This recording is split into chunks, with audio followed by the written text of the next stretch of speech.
আসসালামু আলাইকুম। প্রিয় দর্শক, নিশ্চয়ই আমাদের সবার মনে আছে 2024-এর 7 জানুয়ারি নির্বাচনের আগে অর্থাৎ শেখ হাসিনা সরকারের সময় নির্বাচনকে কেন্দ্র করে যুক্তরাষ্ট্রের পক্ষ থেকে একটা নিষেধাজ্ঞা আসতে পারে, এরকম একটা আতঙ্ক আশঙ্কা সবার মধ্যেই ছিল। এবং সেই নিষেধাজ্ঞাটি পরোক্ষভাবেও আরোপ করা হতে পারে এমন ধারণাও অনেকের ছিল। অর্থাৎ বাংলাদেশ থেকে প্রতি বছর যে 50 থেকে 55 বিলিয়ন ডলারের পণ্য বিদেশে রপ্তানি হয়, গার্মেন্টস পণ্য, তার মধ্যে যুক্তরাষ্ট্রই এককভাবে 10 বিলিয়ন ডলারের গার্মেন্টস পণ্য বাংলাদেশ থেকে আমদানি করে। তো শুধুমাত্র গার্মেন্টস পণ্য নেওয়ার ক্ষেত্রে যদি তারা নিষেধাজ্ঞা দিয়ে থাকে বা বন্ধ করে থাকে, সেটি একটা চরম চাপের মুখে পড়বে বাংলাদেশ। এখন ঘুরে ফিরে ডক্টর মোহাম্মদ ইউনূস সরকারের সময় এই ধরনের একটি চাপ দেওয়া হচ্ছে কিনা বিশেষ কোনো উদ্দেশ্যে, যদিও আমরা সবাই জানি যে যুক্তরাষ্ট্রের যে 37% শুল্ক বাংলাদেশি পণ্য রপ্তানির ক্ষেত্রে আরোপ করা হয়েছে, এই ধরনের শুল্ক পৃথিবীর প্রায় 70টি দেশের উপরে আরোপ করা হয়েছে। এটি রেসিপ্রোকাল ট্যারিফ, অর্থাৎ যেই দেশের উপরে পণ্য আমদানির ক্ষেত্রে শুল্ক যে পরিমাণ আরোপ করা আছে একেবারে হিসেব করে দ্বিগুণ করা হয়েছে।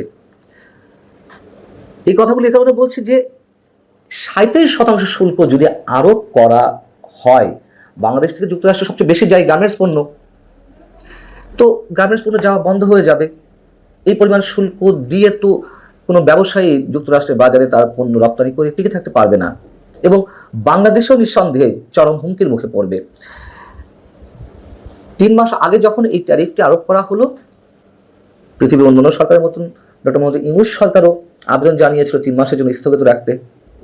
3 মাস পর এসে ডোনাল্ড ট্রাম্প আমাদের প্রধান উপদেষ্টাকে একটি চিঠি দিয়েছেন, শুল্ক কমিয়েছেন এই কদিনের দর কষাকষিতে মাত্র 2%। কি এর পেছনের উদ্দেশ্য? এবং যতটা জানা গেছে যে এই যে শুল্ক নিয়ে দর কষাকষি চলছে, কতটুকু আরোপ করা হবে বা হবে না, তার চেয়ে তারা এর সাথে যে শর্তগুলো জুড়ে দিচ্ছে সেগুলো আরো বেশি কঠিন, এবং এই শর্তগুলো মানা দেশের সার্বভৌমত্বের জন্য হুমকি স্বরূপ, এমনটা অনেকে বলছেন। যেমন এই ধরনের শর্ত নাকি যুক্তরাষ্ট্র জুড়ে দিচ্ছে যে এমন কোন চুক্তি যদি হয়, বা চুক্তিতে যেসব খসড়া চুক্তিতে বলা হচ্ছে, যুক্তরাষ্ট্র যদি কোনো দেশের উপরে নিষেধাজ্ঞা দেয় সেটাও বাংলাদেশকে অনুসরণ করতে হবে। অর্থাৎ সে যুক্তরাষ্ট্র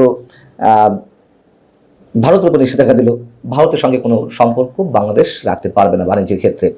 আবার যুক্তরাষ্ট্র যদি বিশেষ কোনো প্রতিষ্ঠানের উপরে নিষেধাজ্ঞা দেয়, সেক্ষেত্রেও বাংলাদেশকে তা অনুসরণ করতে হবে একইভাবে। এবং এর সাথে সাথে যুক্তরাষ্ট্র যদি কোনো দেশের উপরে অতিরিক্ত শুল্ক আরোপ করে, বাংলাদেশকেও ঠিক একইভাবে মানতে হবে। তার চেয়ে আরো বড় এবং চরম আপত্তিকর একটি শর্ত নাকি এই খসড়ায় জুড়ে দেওয়া হচ্ছে, সেটি হচ্ছে কোনো নির্দিষ্ট একটি দেশের সঙ্গে প্রতিরক্ষা ও সমরাস্ত্র বিষয়ক কোনো ইস্যুতে বাংলাদেশ জড়াতে পারবে না। এখন এই নির্দিষ্ট দেশ কোনটি? তার মানে যুক্তরাষ্ট্র নিশ্চয়ই চীনকে ইঙ্গিত করতে চাইছে, বা চীনের নাম সেখানে স্পেসিফিক্যালি উল্লেখ করা আছে কিনা, এই প্রশ্নের জবাব খোঁজা হয়েছিল বাণিজ্য মন্ত্রণালয়ে। বণিক বার্তা যদি বলছে যে বাণিজ্য মন্ত্রণালয় থেকে এই বিষয়ে বলা হয়েছে যে না, চীনের নাম সেখানে উল্লেখ নেই। তবে একটি নির্দিষ্ট দেশ তো বলা হচ্ছে, নিশ্চয়ই চূড়ান্ত কোনো চুক্তি যখন হবে তখন তারা তো এটি ক্লিয়ার করবে। এখন আমরা জানি যে স্বাধীনতার পর থেকে বাংলাদেশে সমরাস্ত্র রপ্তানির ক্ষেত্রে সবসময় চীন এগিয়ে, চীনই সাধারণত অস্ত্র রপ্তানি করে আসছে বাংলাদেশে। এখন নতুন করে তুরস্কের বাজার খোঁজা হচ্ছে, তুরস্ক থেকে সমরাস্ত্র আনার বিষয়ে চিন্তাভাবনা চলছে সরকারের। রাশিয়ার সঙ্গেও বেশ কয়েকটি চুক্তি রয়েছে। যুক্তরাষ্ট্রের এই শর্ত মানতে হলে নিশ্চয়ই বাংলাদেশ আন্তর্জাতিকভাবে অনেক বড় বিপদের মধ্যে জড়িয়ে পড়বে, এটি বলার অপেক্ষা রাখে না। এদিকে যুক্তরাষ্ট্রের সঙ্গে বাংলাদেশের যে বাণিজ্য ঘাটতি, সেটি পূরণের ক্ষেত্রে আরও অনেক পন্থা অবলম্বন করা হচ্ছে ডক্টর মোহাম্মদ ইউনূস সরকারের পক্ষ থেকে। যেমন তুলা আমদানির ক্ষেত্রে তারা একটি নির্দিষ্ট প্রস্তাব দিয়েছে, ফুড ড্রিঙ্ক আনা হবে সেখান থেকে বেশি করে। কিন্তু তার চেয়ে আরও একটি যে বড় বিষয়, সেটি হচ্ছে বোয়িং বিমান কেনার ক্ষেত্রে যুক্তরাষ্ট্রকে প্রাধান্য দেওয়া হবে, এমন আশ্বাস দেওয়া হয়েছে সরকারের পক্ষ থেকে। বাণিজ্য সচিব যেটি গণমাধ্যমকে বলছেন যে সরকারি ট্রেড বাড়ানোর জন্য আমরা ফ্যাসিলিটি দেব, আমাদের বিমান বহরের প্রায় সব এয়ারক্রাফট বোয়িংয়ের, আমরা সবাই জানি যে সম্ভবত 21টি এয়ারক্রাফটের মধ্যে 17টি সম্ভবত বোয়িংয়ের। তো সেক্ষেত্রে বিমান কিনা হবে বোয়িংয়ের, কিন্তু একটি বোয়িং 787-9 উড়োজাহাজের বর্তমান মূল্য প্রায় 3,000 কোটি টাকা। কয়টি বোয়িং নিয়ে আসবো? তার চেয়ে বড় কথা হচ্ছে আমাদের বিমানের বহরের নতুন কোনো বিমান যুক্ত করার প্রয়োজন আছে কিনা। দ্বিতীয়ত কথা হচ্ছে ফ্রান্স থেকে এয়ারবাস কেনার কথাবার্তা হচ্ছিল, এবং আমরা এও জানি কদিন আগে ফ্রান্সে যে একটি সম্মেলন অনুষ্ঠিত হলো, আন্তর্জাতিক সম্মেলন, সেখানে ডক্টর মোহাম্মদ ইউনূসে যাওয়ার কথা ছিল। তিনি সেখানে ফ্রান্সের প্রেসিডেন্ট ইমানুয়েল ম্যাক্রনের সঙ্গে বৈঠক করতে চেয়েছিলেন, কিন্তু ফ্রান্স সরকার শর্ত দিতে চেয়েছিল যে কেন সাক্ষাৎ করবেন, সাক্ষাৎ যদি করতে হয় তাহলে এই বিষয়ে কথা বলতে হবে।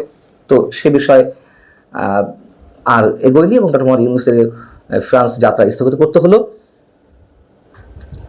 যুক্তরাষ্ট্রের বোয়িংয়ের প্রতিদ্বন্দ্বী যুক্তরাজ্য এবং ফ্রান্সের বা ইউরোপীয় ইউনিয়নের ক্ষেত্রে আমরা বলতে পারি এয়ারবাস মূল প্রতিদ্বন্দ্বী।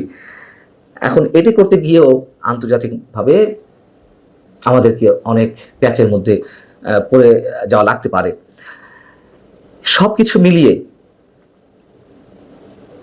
যুক্তরাষ্ট্রের পক্ষ থেকে ডোনাল্ড ট্রাম্প আমাদের প্রধান উপদেষ্টাকে যে চিঠি দিয়েছেন সেটি আসলেই কার্যকর হয়ে গেল কি না এমন প্রশ্নের জবাবে যেটি জানা গেছে না। যুক্তরাষ্ট্র তো 1 আগস্ট পর্যন্ত টাইম দিয়েছে, 1 আগস্ট থেকে অটোমেটিক্যালি কার্যকর হবে, যদিও চূড়ান্ত বৈঠকটি এখনো পর্যন্ত হয়নি। এখন যে প্রশ্ন সেটি হচ্ছে যে যুক্তরাষ্ট্র অন্যান্য রাষ্ট্রের ক্ষেত্রেও কি এমন কঠিন সব শর্ত দিচ্ছে?